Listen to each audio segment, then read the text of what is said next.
રાજકોટમાં traffic towing આવી ફરી વિવાદમાં થોડા દિવસ પહેલા ટ્રાફિક ટોઈંગ વાહનના કર્મચારીઓ દ્વારા મહિલાને મારવામાં આવ્યો હતો. રાજકોટમાં વધુ એક વખત ટ્રાફિક ટોઈંગ પોલીસની બબાલના વીડિયો આવ્યા સામે. ટ્રાફિકના ટોઈંગ વાહનમાં વીમો 2023માં પૂરો થયો હોવાનો જાગૃત નાગરિકોએ બનાવ્યા વીડિયો. અહેવાલ સંજય પોપટ.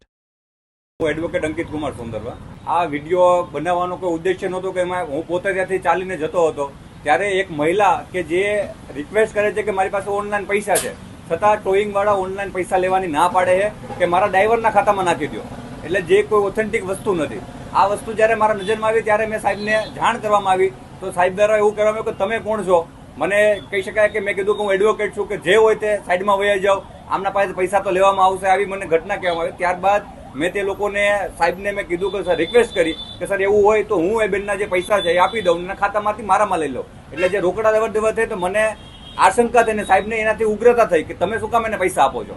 એ પૈસાથી ઉગ્ર થઈને તે મારી સાથે વાત કરી. જ્યારે તમામ પબ્લિક ભેગી થઈ અને જે ઘટનાઓ આપણે અવારનવાર જોઈએ છે કે રાજકોટમાં હોય, અમદાવાદમાં હોય, સુરતમાં હોય, તમે ઘટિયામાં જે પોલીસ છે, ટ્રાફિક પોલીસ છે, તે જ્યારે દમન કરતી હોય ત્યારે પબ્લિક એક થવાની કામ કરતું હોય છે. ત્યારે પબ્લિક એક થઈને જ્યારે કહેવાય કે તમામ લોકોએ જોયું ત્યારે અમારે જાણમાં આવ્યું કે જે ટોઈંગ વ્હીકલ છે તેનો પણ પોતાનો વીમો નહોતો. તો જે પોતાના જ કહી શકાય કે પોતાની જીવ ઉપર આવે છે ત્યારે એને કોઈ પણ નિયમો લાગુ નથી પડતા, અને જ્યારે આપણા પર આવે ત્યારે નિયમો લાગુ પડે છે. અને ત્યારબાદ તે વિડીયો ઉતારવામાં આવ્યો અને ત્યારે જ્યારે વાયરલ કરવામાં આવ્યો ત્યારે સ્પષ્ટપણે જ્યારે મેં કીધું છે કે પબ્લિક હેરાન થાય છે, ત્યારે સાહેબ ચોખ્ખા એ શબ્દોમાં વિડીયોમાં પણ છે બોલે છે કે પબ્લિક હેરાન થતી હોય તો ભલે થાય. અને ત્યારબાદ બીજા શહેર મેં શબ્દ કીધું કે સાહેબ તમે અમારી સેવા માટે છો, ત્યારે તે ઓછો અવાજમાં એવું બોલે છે કે અમે સરકારની સેવા માટે છીએ. આની રજૂઆત જ્યારે અમે છે કે કોઈ પણ સીપી સાહેબને તમામ લોકોને કરેલી છે કે ભાઈ તમે ટોઈંગ જે કોઈ પણ છે, જે ટીઆરપી જવાન છે, તેનું કામ માત્ર ને માત્ર ટ્રાફિકને હળવું કરવાનું છે.